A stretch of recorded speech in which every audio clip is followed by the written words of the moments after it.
안녕하십니까. 2024년 11월 2일 토요일입니다. 코페스 군사정보 채널에서 오늘은 우크라이나 F-16 전투기, 러시아 수호이 34 전투기 두 번째 격추, 이런 주제와 스페인이 드론에서 발사가 가능한 마이크로 미사일을 개발했다는 소식, 그리고 미 해군이 알리버크급 12척의 이지스함을 수명 연장하기로 했다는 소식에 대해서 말씀을 전해드리기로 하겠습니다. 우크라이나 F-16 전투기가 러시아의 수호이 34 전투기 또 한 대를 격추했다, 이런 발제를 하니까 여기에 대해서 거부감을 느끼는 사람이 상당히 많습니다. 주제와는 약간 다르지만 최근에 김용현 국방부 장관이 북한의 파병에 대한 용어 정리를 정확하게 국회에서 했습니다. 파병이 아니라 용병이다, 이런 이야기를 국회에서 했는데, 이런 이야기에 대해서 반발을 하는 사람들이 굉장히 많습니다. 물론 북한은 돈이 필요해서 용병으로 젊은 병사들을 막 팔아넘기는 건데 왜 위험지역으로 많이 보냈냐? 바로 병사들의 한 달 월급은 4,000달러에 불과하지만 전사를 하게 되면 대략 4만 불 정도가 나옵니다. 100명이 죽으면은 400만 달러가 김정은이 통장에 들어가게 되는, 김용현 장관은 이야기는 안 했지만 용병이 맞다, 여기까지만 이야기했어도 반발이 심했는데, 만일에 제가 말한 것처럼 대량의 전사자로 더 많은 외화벌이를 하기 위해서 파병이 아닌 용병을 선택했다, 이렇게 이야기했다면 어떻게 되겠습니까? 러시아 수호이 34 전투기가 우크라이나군의 F-16 전투기에 의해서 두 번째 격추됐다, 이것은 외신들이 전하는 겁니다. 그런데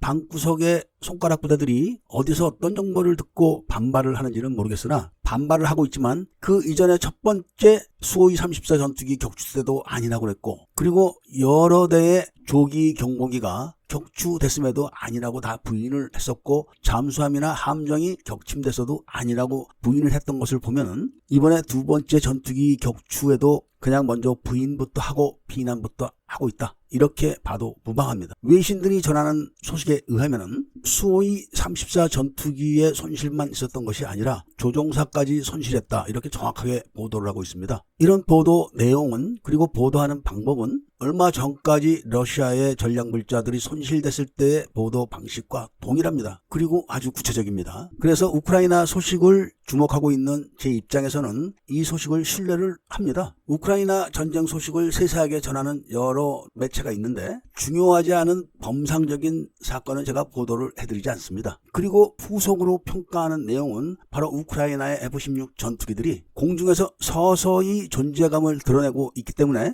러시아 조종사들이 받는 압박감은 말도 못하게 크다는 겁니다. 그리고 이렇게 손실된 기체와 조종사들의 후속 보충이 제대로 되지 않아서 후속 작전을 해야 하는 공군 지휘부와 조종사들이 받는 그 압박감은 말도 못하게 크고 불안감이 점점점 가중되고 있다는 러시아 군대의 소식까지 전하고 있는데, 러시아 공군의 사기 저하는 지금 말도 못하고 있다는 겁니다. 그러면서 러시아 조종사들이 미국의 F-16 전투기와 직접 조우를 해서 전투까지 해야 되는 부담감으로 앞으로 피해가 늘어날 수가 있고, 러시아 공군의 조기 경보 능력은 더 떨어지고 있고, 우크라이나 공군의 조기 경보 능력은 나토와 미국의 지원으로 러시아 공군의 움직임을 손바닥처럼 보고 있기 때문에 앞으로 더 큰 손실로 이어질 것 같다는 그런 내용에 대해서 말씀을 전해드렸고, 다음 이야기는 스페인이 타르시스 75 무인기에다가 마이크로 미사일을 장착했다는 소식입니다. 스페인이 보유하고 있는 타르시스 75 무인기에다가 스페인은 마이크로 미사일을 개발해서 공대지 공격을 가능하게 할 수 있게 했는데, 이 무인기는 최대 이륙 중량이 75kg, 그리고 최대 탑재량은 12kg고 비행시간은 12시간입니다. 여기다가 길이가 900mm, 무게는 3kg고 최대 사거리 4km짜리의 마이크로 미사일을 장착해가지고 앞으로 천회 발사 시험을 통해가지고 2025년에 전력화를 한다는 그런 계획입니다. 무인기 자체가 미사일로 분류되어 있는데 자폭 드론과 마이크로 미사일의 효용성에서 어느 것이 더 우수할지는 두고 봐야 된다는 말씀을 전해드리고, 다음 이야기는 미국이 알레이버거급 방공 구축함 12척에 대해서 수명 연장을 결정했습니다. 수명 연장 기간은 2028년부터 2035년까지고 한 척당 대략 1억 4천만 달러가 투자되면서